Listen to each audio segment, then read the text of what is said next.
டெல்லி சட்டப்பேரவை தேர்தல் இதில் வரக்கூடிய இந்த மேஜிக் நம்பர்ஸ் அது சார்ந்த பல்வேறு பகுப்பாய்வுகளை வழங்குவதற்காக மேஜிக் வால் மூலமாக நம்மோடு இணைந்திருக்கிறார் நெறியாளர் காயத்ரி. அவரோடு பேசலாம். காயத்ரி, இப்போ வந்திருக்க முடிவுகளின் அடிப்படையில் என்ன பெர்செப்ஷன் உருவாயிருக்கு அப்படின்னு நம்ம புரிஞ்சுக்கலாம்?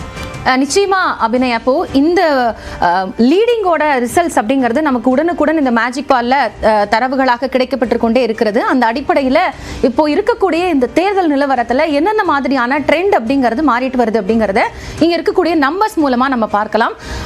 இப்போ இருக்கக்கூடிய அண்மை தகவலின்படி பார்த்தோம்னா 70 இடங்கள்ல 37 இடங்களுக்கான அந்த முன்னணி நிலவரங்கள் அப்படிங்கிறது வந்திருக்கு. இதுல பிஜேபி லீடிங்ல இருக்காங்க 24 இடங்கள், ஆம் ஆத்மி 12 இடங்கள்ல வந்து முன்னிலையில் இருக்கிறது, காங்கிரஸ் ஒரு இடத்துல இருக்கிறது. இங்க கவனிக்க வேண்டிய ஒரு விஷயம் அப்படிங்கிறது பிஜேபியினுடைய நம்பர்ஸ்.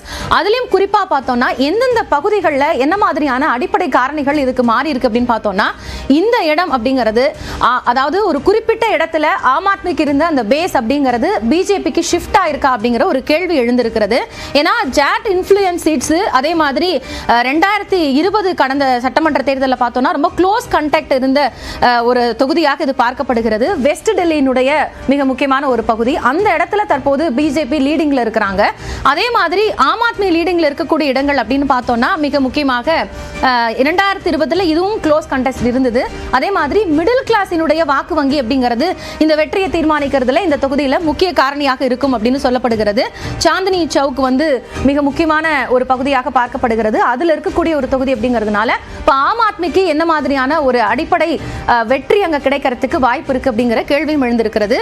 அதே மாதிரி காங்கிரஸ் வந்து லீடிங்ல இருக்கக்கூடிய அந்த ஒரு தொகுதியை நம்ம பார்த்தோம்னா பூர்வாஞ்சல் இன்ஃப்ளூயன்சஸ் அப்படின்னு சொல்லப்படக்கூடிய பூர்வ குடிகளினுடைய அந்த வாக்கு சதவீதம் அதிக அளவில் இருக்கக்கூடிய ஒரு பகுதியாக இருக்கிறது.